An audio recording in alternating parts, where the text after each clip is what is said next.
Yes guys, welcome back to another video. It's your Saturday morning video. Today I'm going to break down the Club World Cup final once again with Josh Aveste. We're going to talk about transfers. We're going to talk about the gaps, the holes in the squad, and just how big of a game is Chelsea versus PSG this weekend in New Jersey. This isn't the only video today. The preview is out later. Subscribe to the channel, check Josh's links in the description, and let's get into it. Chelsea are playing Paris Saint-Germain tomorrow when you guys are watching this in the Club World Cup final. Mr. Aveste, it's been about a month, mate. I've missed you, but we have referenced you. I don't know if you saw in the matchday vlog, you had the big dog reference when we went past the big dog cameras. Did you see that? I feel like you don't stop mentioning me, so I'm very flattered. Every video that I watch of yours, there's a big dog mention in it. You know, tactics boards, you know, in vlogs. I'm very grateful. It's very lovely that you do it. Thank you. No, thank you for the tactics board, mate. That's actually that's a lifesaver. It's a game changer because you can actually play with things and move things around, and I think that's kind of what we're here to do today. We're here to kind of play with things and move things around a little bit in terms of transfers, and then of course we're also going to talk about this game because this isn't like the preview, but this is trying to gauge the feeling amongst the fan base right now. I had Eunice on yesterday, and he's obviously very excited, and I can imagine, I don't want to put words in your mouth, but I can imagine you're quite excited for this as well. Like, we've been good in this tournament, haven't we? Not offended that you're cheating on me with Eunice, by the way. It's fine. You know, I won't take that. I won't take that personally. We're all friends here. It's all a polyamorous relationship. That's a big word, isn't it? For Saturday. No, I'm really excited, and I think in an era in which Chelsea have been beset with negativity and questioning of the board and questioning of various decisions, I think this is a vindication that they were taking this tournament seriously, that they did feel that we could go and win it. And now we're here in the final, mate, and we've got the chance to be champions of the world. I mean, to say we've only just completed the set, and now we can go and complete it all over again and really go for it now in a new and improved tournament. I don't feel like I've been this positive about Chelsea in years. Maybe for, I don't know, 8-9 years to be this positive about the team. 8 or 9 years, since we won the Premier League under Antonio Conte? You think this is like the best position that we've been in?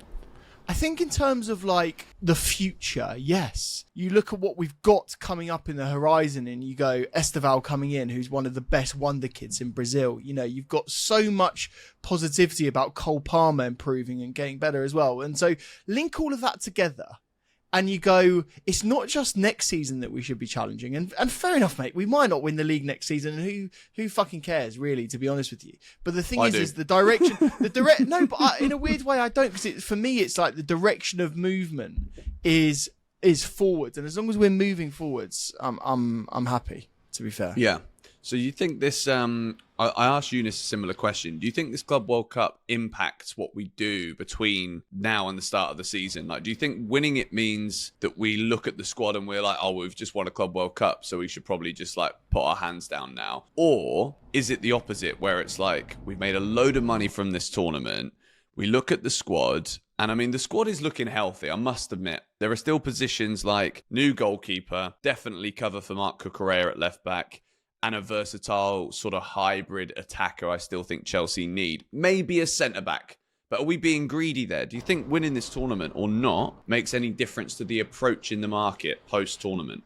Weirdly, I don't think it does make a huge difference. I still think they're going to want to recruit in the areas that you mentioned. And I think winning the tournament basically gives us a bit more pocket money to spend in those areas. I think what's clear with the directors of football, and you have to give them credit for this, is they've identified areas that they want to strengthen. And I feel that they will go and do that strengthening. By all accounts, the sales are now going to start going gangbusters. I'm sure we'll get into some of those sales in a bit. But we'll start raising a lot more money as well.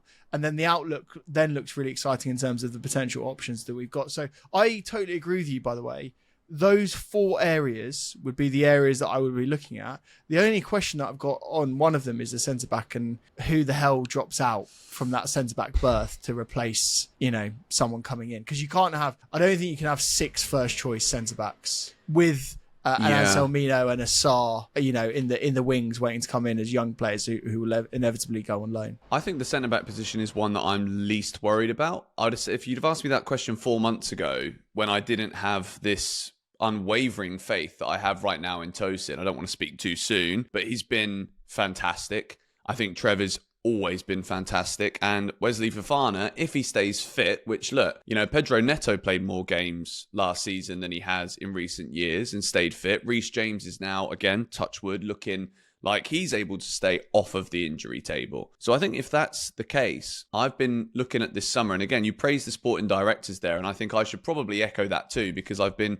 more than vocal in the past questioning the recruitment and whatnot. So it's only fair when we look at the players that we've already signed in this window. We're all talking about, we might get this guy, we might still get that guy. But we're already seeing the fruits of the transfers that we've already bought in. Joao Pedro, that was probably the best Chelsea debut that I can remember. Liam Delap, I think, also looks very solid too. And I think you're right. I think we've addressed positions that Maresca would have looked at over the course of his whole tenure right now at Chelsea and been like, well, we're definitely weak in that area. We're definitely weak in that area. But also in this tournament, Christopher Nkunku is someone I wanted to bring up to you, because I believe we both sat here, you're in the same chair. I'm not in the same chair. I've been flitting about a bit too much. But Nkunku was somebody that I'd written off. Nkunku was someone that even in the recent games, when I see him in the starting 11, I'm like, well, that's going to be a shop window player. With what we're hearing about Nicholas Jackson and the potential that he might leave this summer, I think a lot of that could be forced by Jackson. Because I think he basically he wrote his own ticket potentially in that second half, because the difference between the finishing we saw from Pedro and what we saw from Jackson was night and day. So do you think the fact that Maresca's potentially been picking Christopher Nkunku, is there any chance that Nkunku remains at Chelsea next season? I'm looking... We had a look at the tactics board, you and I, and you know that I sent you a screenshot of that. And I think the area that I'm potentially most worried about now, other than the three that we mentioned, is a number 10 position to be a backup to Cole Palmer. And I don't think a Christopher Nkunku necessarily sees himself as a backup. When you look at the other options there, you've probably got a Dewsbury Hall that could probably play there. And I actually think he might end up staying with the way that the homegrown players need to be in there. I think so, squad player. Yeah, I think he'll stick around. And then look, Christopher Nkunku's situation, I think, will primarily only be determined on whether he can get the transfer value that we expect. If Bayern come in and they pay, the 40 million plus for a Christopher Nkunku, he will absolutely go. But I also think then on the other side of that coin, if there isn't therefore a good bid, I think the Chelsea management would be quite happy to sort of see him within the squad and therefore try and increase his value as he, stays with us. I think ultimately that is the game that they're kind of playing now. It sounds very cynical, and it's not like the football we used to remember and love, when we were growing up. But I think more than ever, those players have become commodified. And I think if we get the kind of fee for Nkunku, he will, as I say, just leave. But like you, I've been very impressed with him. I was equally unimpressed with his attitude at the end of last season. Yeah. And I think his mentality has slightly changed in this tournament. Now, what everyone's saying, and I think this could be the case, is he's playing for the move. And I wouldn't begrudge him for doing that. And I think a lot more players should be taking a leaf out of his book, shouldn't they? I feel like Sancho only turned it on in the last game of the season because he wanted to get the contract and get the move. And it's just like, You can't just have one good game. You kind of need to have a body of work that people identify with. But mate, honestly, if you ask me now, September the 1st, when all of the transfer windows are done, will Christopher Nkunku be a Chelsea player? I'd probably guess not, but that's only because I feel there will be a good bid that comes in. So do you think then we've got enough reinforcement in the attacking areas? Because obviously 3 signings have already been made. 4 signings have been made. Esteval, Gittins, Delap, Pedro. So if you lose Madueke, Nkunku, and I'm kind of talking about Jackson as if he's sold, because not because I don't like Jackson. I want to make this very clear, because people still think I've got some agenda against Nicholas Jackson. I just think if you're a striker for Chelsea Football Club, you've got to deliver better numbers and be more consistent than he's been. I could absolutely see a world where he looks at his own future even if we're just talking about what we saw with Joao Pedro starting a semi-final of a World Cup over him, I wouldn't be surprised if Jackson wants to go. But if, let's say we do lose Nkunku, Jackson and Noni Madueke, who is now gone to Arsenal, do you see that, and I see it as this, as an upgrade? I think with all of this model talk and what we do with buying and selling, I happy to back it as long as we are upgrading. If we're getting rid of players and then not buying better ones, then I still don't understand the model and I don't agree with the model. But I think we've upgraded. I agree too. And to be honest with you, I still feel that there's going to be a huge announcement at the end of the summer. And maybe it's not going to be the huge announcement that you expect. I know you've been tweeting this morning about, a certain Brazilian Real Madrid left winger that could be coming into Chelsea and fitting into a wage structure, and that we offered Jadon Sancho 180 grand, which I don't believe. Quite frankly, I don't believe you don't think that's true. I don't think it is true. No, I don't. It wouldn't make a lot of sense. You think that would be a briefing from the club to what? Why?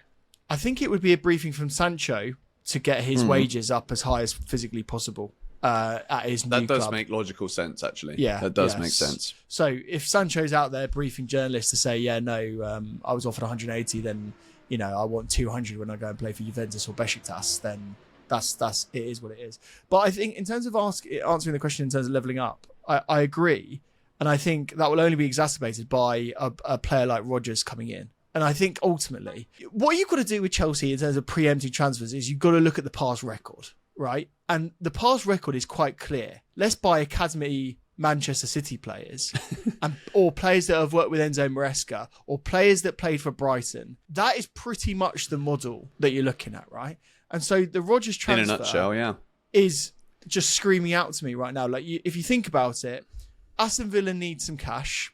They also probably need a striker with Watkins going. Let's imagine the situation. Watkins leaves and he goes to Arsenal or Manchester United, probably Man United if I'm guessing. They then bring in Jackson as the striker. We offload that cost from a PSR perspective and bring in Rodgers on the left wing. Rodgers can then fill in on the left wing as the number 10 and also as an ancillary forward. Then you've completed the set, haven't you? You've got two good out-and-out left wingers. You've got two out-and-out strikers, because Joao Pedro, I'm very glad he said he classes himself as a striker, because he very much certainly is. And then you've got walked the walk when he said that, didn't he? He fucking did. And then you've got Neto and Esteval on the right wing. So, mate, honestly, let's compare that lineup, as I've just said, that sort of like front three positions with what we started with last season. I don't think anyone would argue that is an upgrade. I don't think absolutely. And I think you've also, in a weird way, I feel like Pedro Neto feels like a new signing right now, because the levels that he's hit in this tournament, I mean, I saw you and Joey's short video about who the player of the tournament could be, and I would absolutely right now say it's Pedro Neto. He's got me off my seat. Did you see this coming? Did you see this? Did you see Pedro Neto performing as well as he is? Yeah. And this is, again, a tribute, I think, and a testament to the energy at Chelsea right now improving massively, because there's so many players that I've seen that I'm like, I just expected you to kick on. I expected you to do better. Like, when I look at a Pedro Neto highlight reel, and I know that triggers some people, oh, you only look at highlights. No. Seeing Pedro Neto at Wolves, seeing some of the performances he put in there, I'm like, yeah, we saw glimmers of this at Chelsea, like the goal against Arsenal. He scored some big goals for us last season. But again, it wasn't emphatic. It wasn't consistent, which was a problem with all of the wingers. But I also feel like there are certain players that have a mentality where Pedro Neto will have known that he wasn't bad, but he will also know that he's got so much more in his locker. And it's not like he's at Wolves where he's going to remain the main guy, where he can have off seasons or off periods of a season. You've got flipping a potential Ballon d'Or winner coming and literally not just breathing down his neck, but telling him, I'm taking your spot. You've also got Jamie Gittins, who, by all accounts, is on paper a more suited winger even than Pedro Neto, which I think they could be quite similar. But Neto, I think, is somebody who will look at all of this, and instead of being like, oh, well, don't want to be second fiddle to him, and any chance we can get a move to his agent. No, Neto's going to be that guy, and is that guy clearly, who is like, nah, I'm going to level up my game. I'm taking myself to the next level. And right now, as we look forward, I guess, to this final, because I'd love to get your thoughts on this. There are certain players that I think are absolutely undroppable going into this game from an attacking standpoint in the starting 11. And I think there's three players that absolutely have to start against Paris Saint-Germain, Tell me regardless them. Tell of me them. the tactics or formation. Go on, tell Cole me. Palmer, that's the obvious one. Yep. Pedro Neto is the second obvious one, and Joao Pedro is the third one. And I think he absolutely played himself into that. Whether or not it's in a 10 or as the striker, that I'm still umming and ahhing and deliberating. And the next video you guys see will be the preview. So by that point, I'll have made a decision. And maybe you can help me here, because I can't not think that those three have to start this final. Yeah, I agree with you. I think the thing that I'm going backwards and forwards in my mind is whether Delap should be that striker, bearing in mind the way that he bosses defenders, and also like I think putting pressure on a PSG defense early on, I think is a smart move to make, and then potentially putting a Joao Pedro on the left gives us an attacking ability and a bit of flair at the start of the game, rather than having to chase a game. What I worry about with Chelsea quite a lot is that we go into these big games and sometimes we sit back and we don't try and get an early goal. We always just say, get into half-time, keep it 0-0, and then we try and improve. With the length of season that we've had, bear in mind PSG have had an equally strenuous season as well, to be fair. But I think with all of that pressure, the way that the boys have had to play week in, week out, and then obviously this entire tournament, I don't want to have to rely on, extra time or a last-minute goal to be able to win us this game.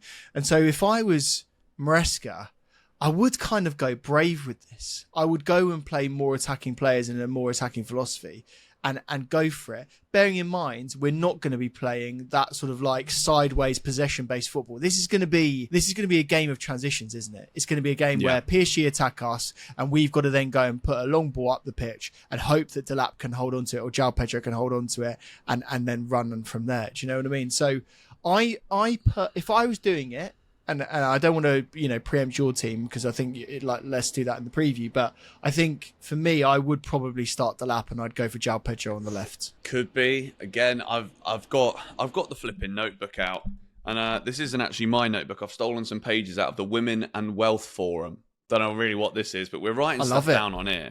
But I saw a quote from Gonçalo Ramos, I think it is, about what PSG's plan will be. It might have been Vitinha, one of the two. They said that it doesn't matter what Chelsea do, we play our way. That's the only way we're going to play, so we don't care. Do you think that actually benefits Chelsea with the way that Maresca is he looks at the opposition, he loves to adapt things based on who we're playing. Do you think the fact that we know what we're going to get from this PSG team, is that actually a good thing for Chelsea? Or is it the reality is they're flipping scary? I think it's 15-0 this season against Inter Milan, Atletico, Real and Bayern Munich. That's a joke, mate.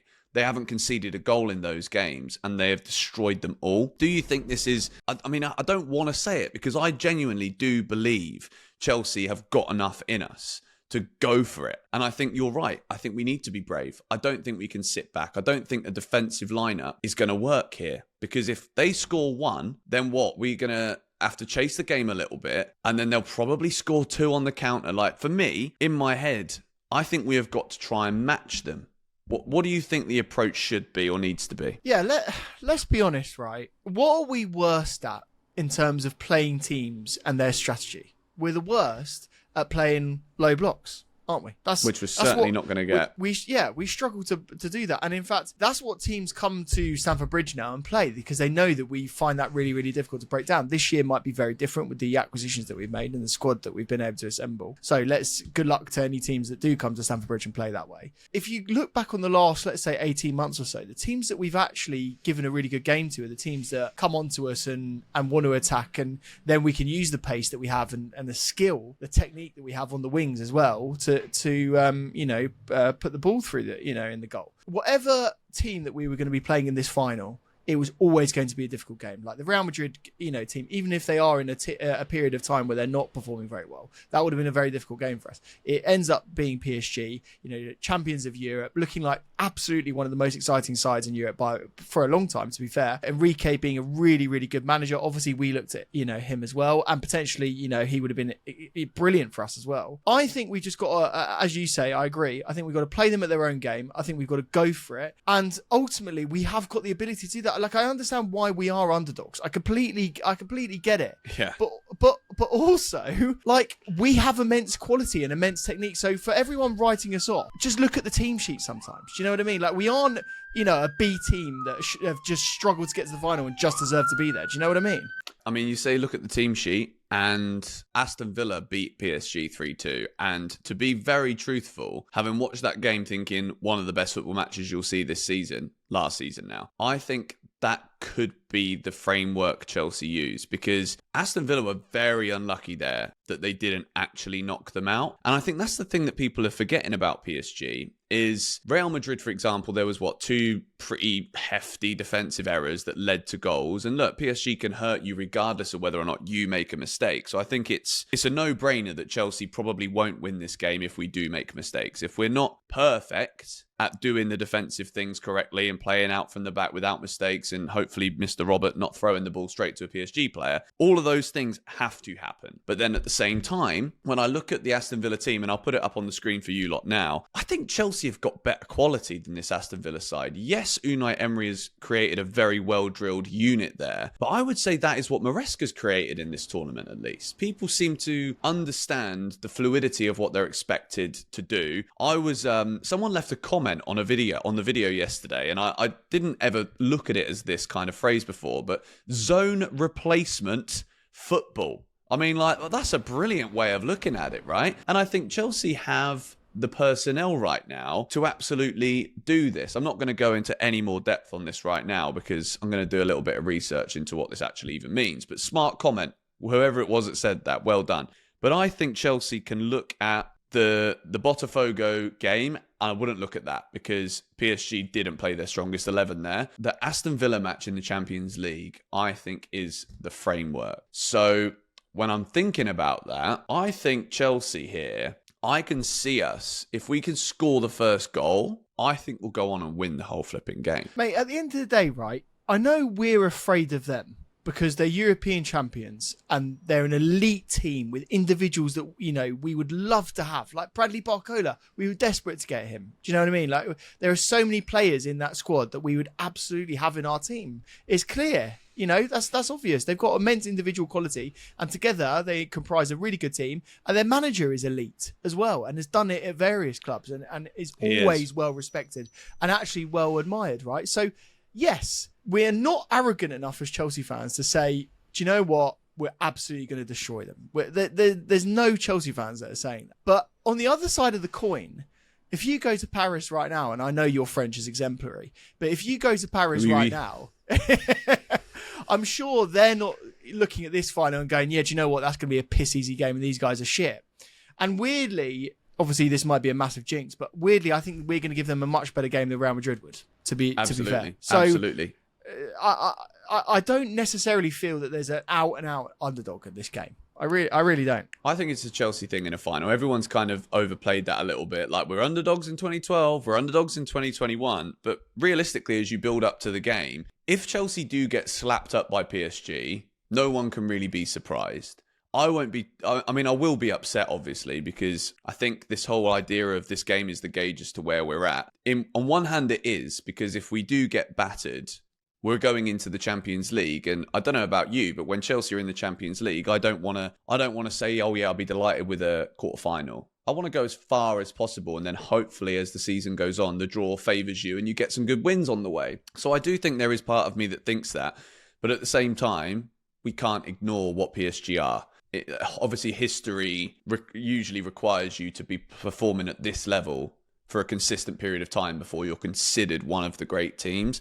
But in all fairness to Enrique and PSG, I've not seen a team this good for a very, very long time. And maybe it's just, the anti-Premier League bias. Like, I don't want to admit that Pep Guardiola's treble-winning side were sensational. I don't want to admit that Jurgen Klopp created a super team at Liverpool that were dominant in Europe and won a Premier League title. I don't want to admit any of that. I'm seeing it from a team that we don't have to play twice a season, Paris Saint-Germain. I'm like, well, okay, when I watch you on a Tuesday or a Wednesday night, you blow me away, and it's a joy to watch them play. But also, you got to think about who we've got in certain positions to combat their players. For example, Kvaratskhelia, world-class winger, but how many world-class wingers has Reece James put in his back pocket in his career? Marc Cucurella has sent Dembele packing multiple times, And also, if we're talking Desiree Doué, I back Marc Cucurella against anybody. And I think that position will be absolutely fundamental for Chelsea. Reece needs to have the best game he's had in many years. Marc Cucurella has had incredible matches, won European championships, has shown that he's probably top 3 most important Chelsea players in the whole squad. Matchup-wise, I think we've got the personnel. And as much as I don't want to, I'm trying my best not to get too excited because, again, we could get beat quite easily. It's PSG, for God's sake. I'm seeing too many people on the timeline throwing this game away. We're Chelsea, for goodness sake. We've actually made it here by right. We didn't have an easy route to the final. If you remember in 2021, to get us here, we had to beat Atletico Madrid, Real Madrid, Man City, when no one thought we could do it. We've earned this as a collective over the course of 4 years, not what we've done in the last 4 weeks. So I'm backing us, mate. Absolutely. Yeah, 100%. 100%. Me too. And the thing about this is, as Chelsea fans, you don't necessarily always want an easy route to the final. Sometimes you have to beat the best to get, to there. So ultimately, I relish games like this. I want to see Chelsea compete against the best teams in the world. I want to see them compete against the best teams in Europe. I want to see us go toe-to-toe with the best in the Premier League and actually put up a fight in a way that we haven't done so for a long time. And it goes back to what I said at the start. I haven't felt this positive about the team in 8 or 9 years. Because I do think now we go into those games, with a setup, with a tactical approach, and we can actually, make a difference and actually hurt teams like a PSG. And so I think what we've got to do as Chelsea fans now is enjoy this game for what it is. If we end up losing, we've had a really good run in the tournament, and now we've got to go and enjoy the summer, what little there is, before pre-season starts up again. We hope that all of our boys are rested. But if we win it, quite frankly, mate, that the rest of the world are not going to hear the end of it, because we are going to have a badge on our kit for the next 4 fucking years where we're going to have champions of the world on there, and we're going to make sure that everyone know about it. And quite frankly, like you say, we deserve to be there. For all the Liverpool fans, Arsenal fans, Man United fans saying, oh, Chelsea don't deserve to be in the Club World Cup, blah, blah, blah. We absolutely do. We won the Champions League. When was the last time any of them did it? We've absolutely deserved to be there. And quite frankly, we are one of, Europe's elite clubs at the moment. We've won it twice in a very short period of time. I think we've got to start believing in ourselves a bit more. I don't think the era of which we're a bit of a banter club is still in existence. I think we have made other clubs the banter clubs, and now we're the ones that are competing for the top titles and the top trophies. If we win this one, mate, the momentum going into next season is going to be huge. Mega. Do you know what? I'm going to leave it there, but I want to get one name from you. If Chelsea do win this match, right, who gets the winning goal? I think the easiest answer would be a João Pedro, but I'm actually going to go for a Neto, because I think what will happen is the momentum that he has had, and I think the story that he'll be able to shape from that winning goal will mean that somehow the stars align and it just happens. So I'm going to go for Neto, and I think therefore Neto will win. If he does get that winning goal, he will win Player of the Tournament, to be fair. What do you think? Mate, I'm not going to say it now. I'm not going to say it now because all of you lot have got to watch the preview. It's going to be the next video here on GBFC. Josh, mate, your channel link is in the description. Make sure you check out Josh Aveste, and also the Joey and Josh channel is also linked down below because I love that channel. It's one of my favorites to actually consume content online. So check both of them out. And yeah, mate, hopefully the next time we speak, we will be world champions. Absolutely. And one more little plug, if you don't mind, George. I've just started, I don't know if you know this, I've just started an F1 channel. So if anyone is a fan... How have you not told me this? I have, because it's only just started. So if any of these guys are F1 fans, it's called A Couple of Rookies. It's me and my partner talking about F1 from a perspective of a new fan. So if you're an F1 fan, please do go and check that out as well. Mate, how have you not told me this over the course of the last, however we speak every day? How do I not know? It's a secret project, George. It's a secret project. And now not so much. Well, now it's not a secret anymore. Link in the description. Thank you guys for watching. Come on, you Blues.